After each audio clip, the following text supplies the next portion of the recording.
Para falar sobre dicas de performance em aplicações React, eu criei o nosso projeto utilizando o comando npx create_next_app @latest para trazer a última versão e deu o nome de React Performance Parte 1. Eu utilizei esses parâmetros aqui para a execução do nosso projeto também. Ele trouxe o projeto nessa estrutura e aqui na raiz do projeto tem o packages.json, o Next na versão 13.1.6. Aqui dentro da nossa raiz eu tenho a pasta src, dentro da pasta src eu tenho a pasta app, dentro de app eu tenho o page.tsx, é a página inicial do nosso projeto. Eu vou apagar tudo que ele trouxe aqui como default e deixar só a tag main. Vou apagar esse next image, essa fonte aqui, o inter que ele traz, e vou deixar só o estilo. O estilo, como eu estou usando só a main, eu vou vir aqui dentro de page.module.css e apagar tudo menos a nossa main. Então, eu vou vir aqui, apagar tudo isso, vou salvar, vai ficar só a nossa main, e aqui dentro de page. Aqui o foco não é a gente trabalhar a parte de layout, e sim os hooks, que são principais aqui para o nosso exemplo, para a questão de performance em aplicações React. Aqui a gente está usando o projetinho Connect, mas dá para a gente utilizar todos os hooks. Como eu estou utilizando o conceito de hook, e todas as páginas criadas aqui dentro de app, em projetos Next, são renderizadas no lado server. Como eu quero que seja renderizado no lado client, eu tenho que usar o use client aqui no início do meu arquivo para referenciar que a minha página vai ser renderizada no lado cliente, assim eu posso usar os hooks aqui do assunto do nosso vídeo. Então eu vou criar a nossa demo bem simplesinha com duas divs aqui. A primeira para a gente colocar o nosso filtro e embaixo a gente vai colocar a nossa listagem de produtos. Então, a gente vai fazer uma lista de produtos com input para adicionar e um input para fazer uma consulta. Então, aqui eu vou colocar um spam, que vai ser o nosso filtro, e aqui embaixo eu vou colocar um input do tipo texto, vou colocar ele aqui ao lado com um espaço, e aqui embaixo, na nossa div, eu vou colocar um H1 lista de produtos. Embaixo de H1, eu vou colocar o nosso input também para a gente selecionar. Então, vou colocar aqui uma div. Dentro dessa div, eu vou colocar um spam. Esse spam vai ser produto. E aqui embaixo, eu vou colocar um input do tipo texto e um botão para a gente colocar um adicionar produto. Nesse botão aqui, ao invés de eu colocar o evento clique, eu vou transformar isso aqui num form. Então, vou tirar minha div para um form. E aqui embaixo eu vou colocar a lista de produtos, tá? Produto 1. Para a gente criar esse exemplo, eu vou escrever o nosso código aqui de uma forma errada, ou uma forma que a gente pode dizer menos performática, que muitos de vocês podem ter feito em algum momento na escrita de um arquivo, de uma página ou um componente React, de uma forma equivocada. Então aqui eu vou colocar um const, eu vou usar um useState. Primeiro aqui eu vou colocar o itens e vou dar os set itens usando o próprio useState do React. Deixa eu fazer esse import aqui, useState from React. Esses itens é a lista de itens que eu vou renderizar aqui embaixo. Então, eu posso fazer itens, dar um map. Aqui eu vou renderizar um li com o meu item e vou colocar mais um parênteses aqui para fechar. O meu li, eu preciso colocar uma key aqui para ele. Vou colocar o próprio item. Ou, na verdade, eu vou colocar aqui o index, para a gente não ter o problema de ter um elemento repetido. Então, até aí está tudo bem. A gente geralmente faz dessa mesma forma, que é buscar os itens aqui de um array. No meu caso aqui, eu estou um array vazio. E aqui eu preciso também, como eu estou usando dois inputs, eu preciso colocar os valores desses inputs em alguma variável. Então, deixa eu colocar aqui uma variável chamada product. E aqui set product. Vou deixar vazio. E eu vou criar também uma variável para o nosso filtro. Então, filter, set filter e use state. Deixa eu copiar isso aqui agora e colocar dentro do meu value. E aqui embaixo, aqui na verdade é o filtro. E aqui embaixo, value, o meu produto, product. Vou subir esse input, dar um espaço nele aqui. Vou subir esse button e dar um espaço também. Salvei. Agora eu vou executar o nosso projeto no ambiente de desenvolvimento, npm run dev. Vou abrir ele aqui na porta 3000. Vou deixar ele aqui lado a lado com o nosso projeto. Ele está deixando esse espaço porque o nosso estilo CSS, vou deixar aqui, ele está com space between. Eu vou colocar aqui start, para ele jogar todo mundo aqui para cima. E a gente está vendo que está todo desformatado. Esse align items, eu vou colocar ele também start, para ele ficar alinhado aqui na esquerda. Bom, o foco não é o estilo, e sim a questão de performance. Então, o que a gente vai fazer aqui? Deixa eu recolher isso daqui. A gente vai trabalhar agora o como que a gente vai fazer de uma forma equivocada e depois ajustar esse código. Para isso, eu preciso alterar, toda vez que ele digitar alguma coisa aqui no meu filtro, eu preciso alterar, porque o meu valor está vazio. Então, eu preciso usar o comando onChange. E aqui eu posso passar o seguinte. Vou dar um set filter, passando, aqui eu vou pegar o event, e aqui eu vou pegar e.current_target.value. Então, eu vou salvar dessa forma e vou fazer o mesmo aqui para o meu input de produto. Só que aqui, ao invés de set filter, set product. Então, eu faria algo mais ou menos dessa forma, que ainda não é a forma correta. Então, aqui, se eu digitar qualquer coisa, eu vou conseguir. Só que agora eu preciso adicionar isso numa lista de produtos. O que a gente consegue perceber com esse comportamento aqui do set state? Mas antes de adicionar o produto, eu vou mostrar para vocês uma coisa. Para eu poder pegar todo o comportamento, todo efeito colateral que acontece quando eu altero uma variável aqui usando meu set state, meu use state, eu vou usar aqui meu use effect. Meu use effect, eu passo uma função para ele. Aqui eu vou fechar a função. E eu vou colocar aqui, vou tirar o parâmetro, porque toda vez que uma variável for alterada, eu quero buscar isso daqui. Então, vou dar um console.log e vou dar uma mensagem aqui, ó, re-render. Vou salvar e vou abrir o meu inspect aqui. O que a gente vai ver dentro do nosso console? Toda vez que eu editar alguma coisa, ele vai chamar o re-render. Então, olha para você ver, eu coloquei 9 caracteres, ele chamou 9 vezes o re-render.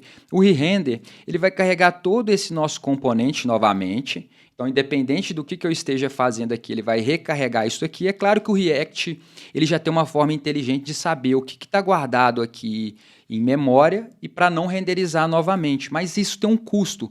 O nosso exemplo hoje é muito simples e isso não tem custo. Mas se você pegar uma página grande ou um componente grande, isso pode te trazer problemas. E é isso que eu vou mostrar para a gente aqui. Então, a primeira coisa que a gente deve fazer é...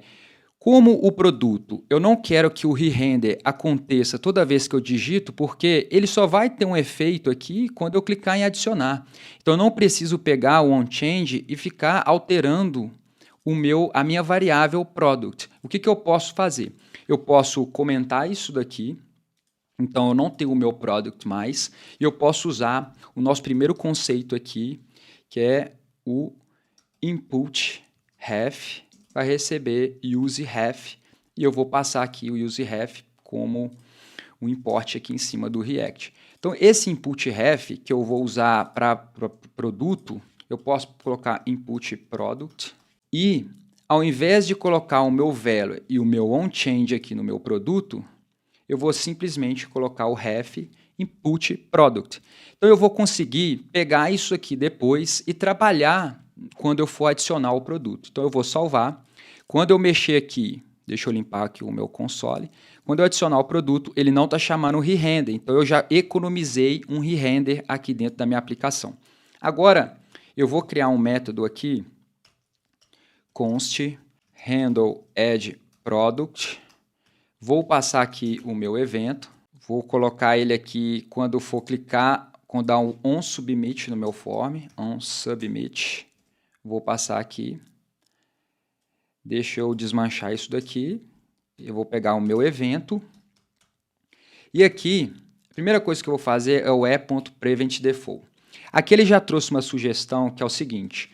Toda vez que eu adicionar o produto, eu vou pegar aqui um const value, vai receber o input product.current. Só que aqui esse input ele pode ser nulo. Então eu posso fazer if not input.current, eu vou dar um return. Agora eu tenho o meu valor e eu vou pegar o seguinte, vou dar uns 7 itens aqui, que é a minha lista. Nos produtos que eu já tenho, eu vou adicionar só esse novo produto. Então eu vou colocar aqui o meu value e aqui os 7 itens. Então eu vou colocar aqui prev para pegar os itens atuais e ao invés de itens. E deixa eu tipar esse event nosso aqui. E aqui ele está reclamando porque eu não tipei os meus itens. Então, como eu estou recebendo uma string, eu vou colocar aqui que os meus itens eles representam uma lista de string, de textos. E o meu filtro também ele vai ser do tipo string. Então, eu estou tipando isso daqui, ele já parou esse erro. O que vai acontecer? Se eu colocar aqui produto 1 e adicionar, ele vai adicionar produto 2, produto 22. Agora, se eu fizer qualquer filtro aqui, ele vai chamar o reRender, assim como ele chamou no adicionar produto, só que ele não está fazendo nada. Para a gente conseguir filtrar isso daqui, eu poderia fazer da seguinte forma. Criar uma função chamada handleFilter, e aqui eu vou pegar do input, e aqui embaixo eu vou passar o meu handleFilter no onChange. Então, toda vez que eu alterar o input de filtro, ele vai chamar essa minha função. Primeira coisa que eu vou fazer é dar um setFilter usando o meu valor dentro do input. Só que eu vou colocar isso aqui dentro de um value também. Vou pegar aqui todo esse valor e aqui eu vou colocar o meu value. Alterei a variável do meu state, que é o filter, e agora eu preciso filtrar isso dentro da minha lista de itens. O que eu poderia fazer, que não é a forma correta, mas é usar a própria minha lista, setItems, e aqui eu posso dar um filtro, eu vou usar o filtro na variável que já tenho dos meus itens. Então, meu array de itens, eu vou dar um filter, pegando o objeto e vou fazer um includes aqui. Vou fechar isso daqui. Só que há uma coisa que eu vou fazer a mais, é aqui no meu item, eu vou pegar toLowerCase, assim eu vou colocar no meu value também toLowerCase, para ignorar a letra minúscula e maiúscula. Então, eu coloquei isso. Agora, se eu vier aqui filtrar produto 2, ele vai trazer só o produto 2 e o 22. Se eu colocar 22, ele vai trazer só o produto 22. Só que o que acontece eu fazendo diretamente na minha lista de produtos? Essa lista está sendo alterada, então eu tinha 3 produtos, agora eu só tenho 1. Se eu desmanchar e colocar só produto, ele não vai trazer o produto 1 nem o produto 2, porque eu já alterei a minha lista aqui. Então, o que é muito comum que os devs fazem nessa situação? Criar uma variável chamando filtered items, set filtered items, do tipo array de string também, um array vazio. Então aqui, o que a gente pode fazer nesse segundo caso? Eu posso, junto com os set items aqui, eu posso dar o set filtered items da mesma forma que eu fiz aqui em cima. E no meu handle filter, ao invés de dar os 7 itens aqui, eu vou dar os 7 itens nos itens filtrados. Só que como eu não quero alterar também os meus itens filtrados, porque a lista que vai permanecer igual é a minha lista de itens, eu vou tirar esse prev aqui, não vou precisar dele. E aqui eu vou colocar o meu item. Então eu vou salvar. Agora o que eu vou fazer? Só que aqui embaixo eu também tenho que filtrar a minha lista dos itens filtrados, senão eu vou sempre exibir a lista completa. Então, salvei.